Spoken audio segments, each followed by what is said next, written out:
Welcome to my first men's mental health video blog. So I decided to make this separate to my usual podcast. Been through some stuff recently and I thought, get back on mission, get on something that's really calling me, and that's be to share my story and going through my own mental health journey with other people.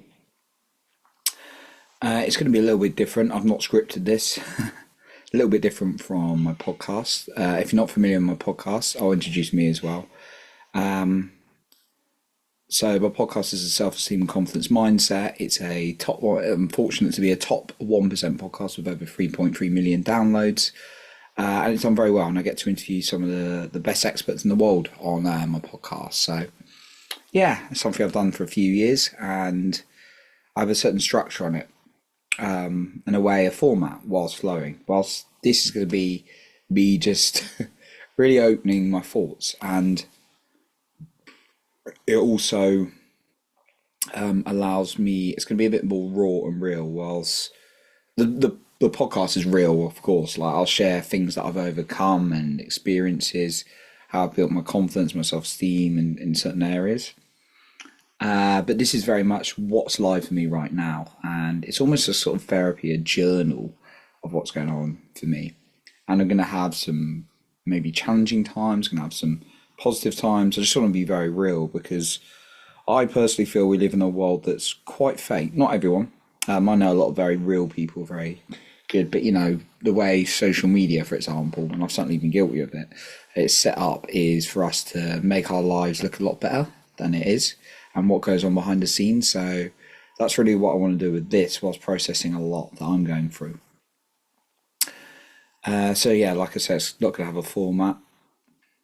I have a therapist. I have men's groups. I've had many coaches. I've spent lots on my own personal growth and therapy. And it's always an ongoing process. I help people share their voice via podcasting. I also have a day job in the project management space. I've been a sales manager and done very, very well in that space as well. I love my exercise. I'm very fortunate to have lots of great friends across the world, in person and online, and a great family. But obviously underneath I do have some challenges. Now and then I want to be real, because even if this helps one man, I think it's important. And it also something I enjoy doing. Enjoy sharing my story, but this is going to be a bit tougher because I'm going to be very real and very open. And now, given there are some things that are very vulnerable and they might take a little bit more time to get to, I'm going to be as open as I can on these.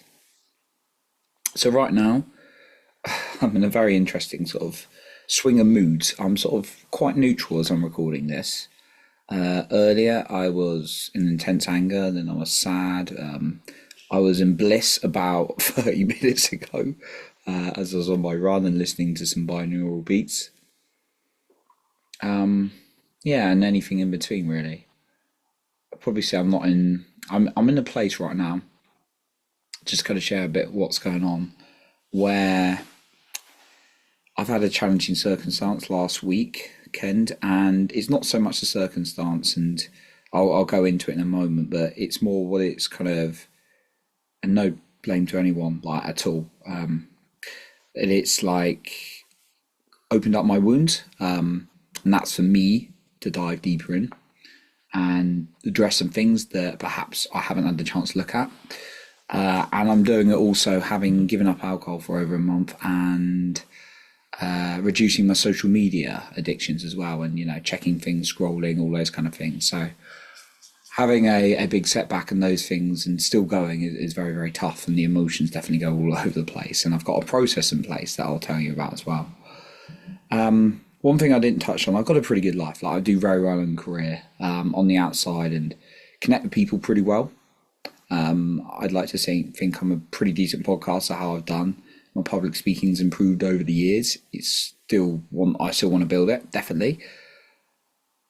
And I've written a few books. I've done a lot of good things. And for me, though, there's still some sadness and challenges. I've struggled with alcohol on and off over the years, admittedly. because of sometimes a lack of fulfillment, sometimes just wanting that variety, that fun, that escape. I gave up for like 6 months, for example, last year, and then went back on it. It's got to a point before where I never got daily dependence on it, but it was going that way at one point before I cut it out, because I was in a lot of emotional pain that I wasn't dealing with.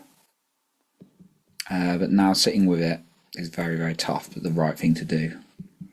So one thing that I do want to share in this one, even though it's going to be uncomfortable to share, and this isn't about me, this is about sharing and opening up, maybe someone else who resonates with this. One of the biggest challenges in my life is dating and relationships, intimate. It's something that's important to me, finding the right woman to be with. It's not the be all and end all, I follow what I love doing as much as possible. My sport, my podcasting, sharing my voice, and now doing these, of course, which I think is really important as a mission. But yeah, finding the right woman has been a lifelong challenge for me. I know sometimes people meet their childhood sweetheart and they're married for years. Some people get in toxic relationships. Some people may also be single, of course. Some people have other relationships and anything in between, right? But for me, I've never been in love. I'm 34 years old. I didn't share that. I've never had a serious long-term relationship. Had a lot of short sort of like flings, dating, short-term, short sort of relationships. Certainly nothing past 6 months, really. And it's kind of bothered me, but I've always like suppressed it, pushed it away, like go out the guys, party, use my achievements to cover it up. And in the last recent years, it's kind of stung me a lot more with some quite tough experiences. No toxic individuals or anything like that. Fortunately, I've never attracted that. And there's been cases many times in my life, and I've been the one who said no as well. It's like, if I'm very upfront and honest, I'm like, look, I don't feel an attraction here, and nothing to do with you. It's just the way, just how I feel. And yeah, that's fine. But I'm also quite picky. I'm not picky, but like I only want to be with someone who's a right fit for me. I'm not, and it's quite rare to find someone like that. And when I do, it's great. But it also means I really need to be on top of myself. So yeah, it's been tough. I'm sort of proud that I've never settled, and that's good. But it's also, there's a part of me that's like, well, how people effortlessly get in. It feels like it's not the case. I know it's effort. I put a lot of effort into me. I put constant, but I always look at people out there and just I'm like, how do these people get into relationships? These long-term relationships, these loving relationships. I'm just missing something. And the question I used to ask was like, what's wrong with me? There's nothing wrong with me. People sometimes shocked that I'm not in one, but and I want to be. But it's like, sometimes just things go for you easier in some areas than others. And I'm not saying there's something not to work on me, because 100% is. I'm working on finding the gap and really working on myself and filling my cup up as much as possible. But it's tough. It is tough when that area just seems to put obstacles in place. And I've learned a lot about like the metaphysical world, all those kind of things, and some things make sense for that, which I won't go down that rabbit hole. In terms of when you put importance in an area, it can make more challenges come up. So yeah, but I've got to be honest, it has kind of bothered me in the past, and a recent experience, which I'll go into in a moment, whereby I'm like, it's really tough. I'm like, and then do get into that maybe victim mentality of like, what's wrong with me? And it hurts. Yeah, and like I said, sometimes I'm the one who says no, but that's because I'm genuinely they're not fit for me. But I've been on lots and lots of dates, but it's just not led into that long-term loving relationship yet. Yeah, good choice of words. And then I had an experience Sunday, and this is a beautiful human being, great woman. And I won't go into the story or situation. It was a very it's a very short term thing, very very short term, and it wasn't a relationship. It wasn't anything serious at all. You know, it's very brief, brief dates. The dates weren't like brief, but like they were great, amazing dates. I felt, but it's a very brief period, and you'd look at this externally and think, why is he so upset about it? Or maybe you could, but actually the wounds that I've got in myself, it activated and I went into a fight or flight. And yeah, it's like 20 green flags and all the signs, and the other person like she's going like wanting to plan dates and then talk about all these things, and I always take it step by step. It's not get too carried away, although of course the mind can do that. It can be like, oh, this is the amazing person. We're all human at the end of the day. But I pull myself back and try and take it step by step at the end of the day. But I was getting all the signs. It was very close, very affectionate, all that kind of thing. And all the signs, the pictures, all those kind of things. And then suddenly I don't know if I got a romantic feeling came at me. It really hit me like hard because it was a real shock. Now I've seen it when, it's not working out with someone and you can kind of see it's going that way, and that's okay. It's okay, how it worked out here. But it was a massive shock from like all these signs and interest and like can't wait for the next dates, and then suddenly like, yeah, I'm not feeling it. And for me, what that activated was a lot of these wounds, maybe abandonment wounds that I've got. Not in love with the person or anything. It was a very short term thing, but it was really tough, and it kind of sent me down the spiral alongside giving up. I've also like the loss of my previous identity of like going out and partying and things like that to run away from these kind of things kind of really hit me hard. So I thought I'd be honest and open in this video about what's going on. For those of you who've been like sending me messages, I really appreciate it. I'd also say, so this isn't about this situation necessarily. It's about the wounds and the deeper work that I've discovered I need to do. And I'm working through this by sitting my emotions every day, like 5 times a day. I'm sitting, feeling, and then regulating my breath work. I'm a breath work practitioner as well, so that helps. But then also using it as and when I need to. But yeah, just want to be open and honest. And yeah, my future girl might be watching this now or one day and think, and it's not.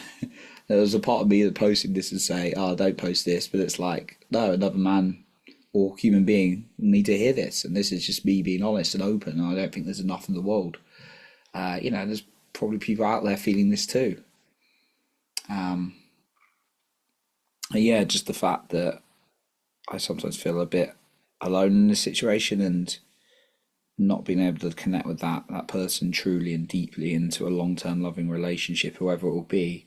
It's just like, wow. And then having like little knocks like that at the weekend where it came out of nowhere, and this was just a shock because I've seen it like going downhill before, but this was like a real, like, we're both like highly attracted, I felt, into each other and getting all the signs and all that kind of thing. So it's kind of just really knocked me back, and then brought up a lot of wounds in the past, like losing my brother when I was 3, losing my grandma when I was 7, and a lot of this, and it's sort of all come up.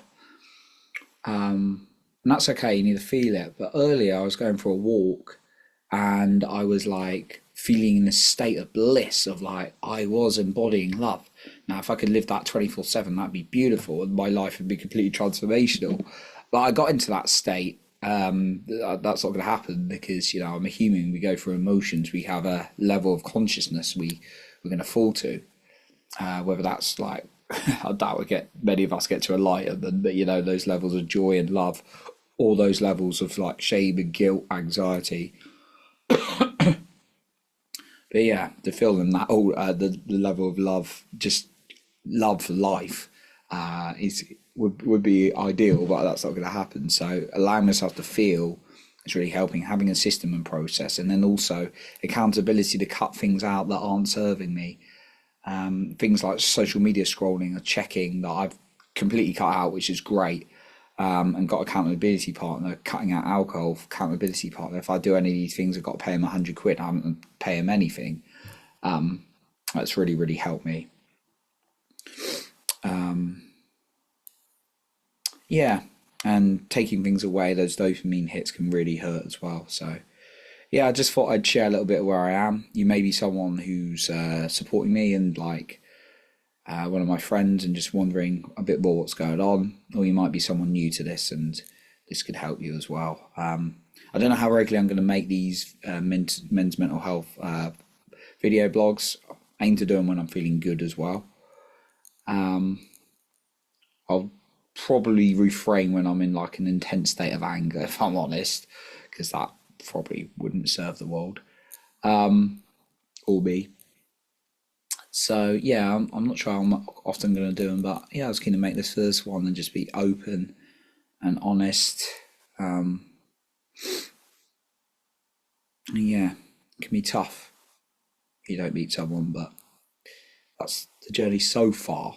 There's always bends in the river, like one of my mentors says, that it's directing you to something else. And